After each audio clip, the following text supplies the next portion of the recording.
आज है 18 जून 2026। विनायक चतुर्थी व्रत है और गुरु पुष्य नक्षत्र भी है।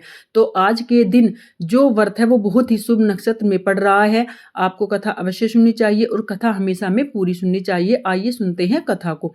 श्री गणेश चतुर्थी व्रत की पौराणिक कथा के अनुसार एक बार भगवान शिव तथा माता पार्वती नर्मदा नदी के किनारे बैठे थे। महामाता पार्वती ने भगवान शिव से समय व्यतीत करने के लिए चौपड़ खेलने को कहा। शिव चौपड़ खेलने के लिए तैयार हो गए, परंतु इस खेल में हार जीत का फैसला कौन करेगा, यह प्रश्न उनके समक्ष उठा। तो भगवान महादेव ने कुछ तिनके एकत्रित करके उसका एक पुतला बनाकर उसकी प्राण प्रतिष्ठा कर दी और पुतले से कहा, बेटा हम चौपड़ खेलना चाहते हैं, परंतु हमारी हार जीत का फैसला करने वाला कोई नहीं है, इसलिए तुम हमें बताना कि हम दोनों में से कौन हारा और कौन जीता। उसके बाद भगवान शिव और माता पार्वती का चौपड़ खेलना शुरू हो गया। यह खेल 3 बार खेला गया और संयोग से 3 बार माता पार्वती ही जीत गई। खेल समाप्त होने के बाद बालक से हार जीत का फैसला करने के लिए कहा गया, तो उस बालक ने महादेव को विजय बताया। यह सुनकर माता पार्वती क्रोधित हुई और क्रोध में उन्होंने बालक को लंगड़ा होने, कीचड़ में पड़े रहने का श्राप दे दिया। बालक ने माता से पार्वती माँ से माफी मांगी और कहा कि यह मुझसे अज्ञानवश हुआ है, मैंने किसी देश व भाष में ऐसा नहीं किया है।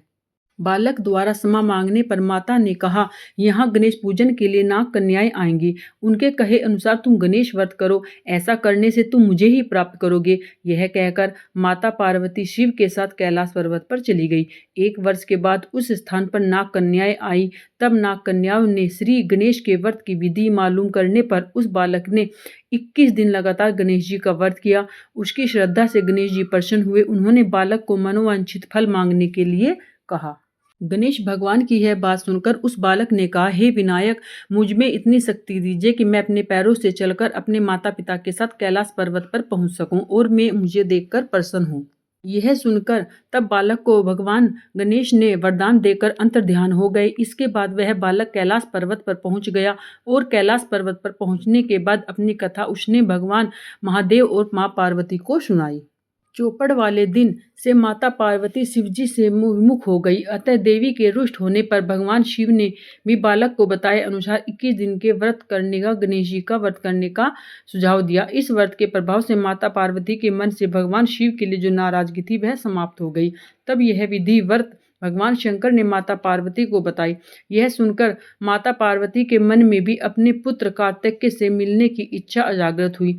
जब माता पार्वती ने भी 21 दिन तक श्री गणेश का व्रत किया तथा दूर्वा, फूल और लड्डुओं से गणेश जी का पूजन अर्चन किया, व्रत के 21वें दिन कार्तिकेय स्वयं भी माता पार्वती से आकर मिले। उस दिन से श्री गणेश चतुर्थी का यह व्रत समस्त मनोकामनाओं की पूर्ति करने वाला माना गया। इस व्रत को करने से मनुष्य के सारे कष्ट दूर होते हैं और मनुष्य को समस्त दुखों से मुक्ति मिलती है और सुख समृद्धि का वरदान मिलता है। तो हम सभी को गणेश व्रत कथा अवश्य सुननी चाहिए और गणेश जी को कुछ ना आप कर सके तो इस दिन हमें दूर्वा और उन्हें लड्डुओं का भोग अवश्य लगाना चाहिए। यह भगवान गणेश का सबसे बड़ा उपाय है। कमेंट में ओम गणेशाय अवश्य लिख के अपनी हाजिरी लगाएं। राधे राधे।